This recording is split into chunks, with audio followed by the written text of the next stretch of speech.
Welcome into the studio, everybody. I'm Tamara Brown alongside Paul Perillo. It's week 13, and we're going to take a look at the AFC playoff picture and where it stands today. Paul, as you take a look at these standings, did you predict that it would be like this when you were looking at it in week 1? Exactly where I thought the Patriots would be, just like everybody else. Kind of stunning to be number 2.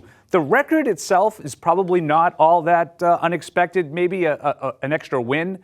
But what's happened around the AFC, Tamara, I think has been the story so far in 2021.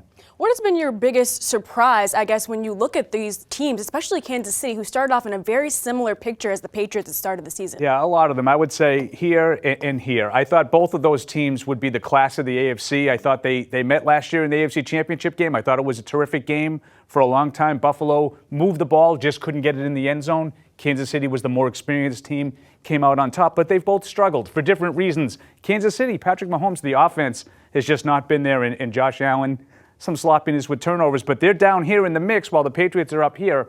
I don't think a lot of people expected that. I don't want to look past these teams down here at the bottom that are in the hunt, especially the Colts. Yeah. Jonathan Taylor and what he's been able to do for that Colts offense, really, I think that they're going to be on the rise in the next couple of weeks. I like your pick. And it's going to get really interesting for the Patriots right now because they're going to have to play Buffalo twice, and in between they play Indianapolis. So those teams that are behind New England right now, very easily, you get a win on Monday night, and the Bills go right up to number 2. So I think there's a lot still left to be decided here, but the Patriots have it all right in front of them. They control how they're going to come out of this. They could end up at the number 1 spot and get a bye. I don't think anyone saw that coming. I think you're exactly right, and we'll be back with more on this AFC playoff picture after this Monday Night Football game between the Patriots and the Bills. It's going to get a lot more jumbled. It definitely will. Thanks so much for tuning in. We'll be back with more next week.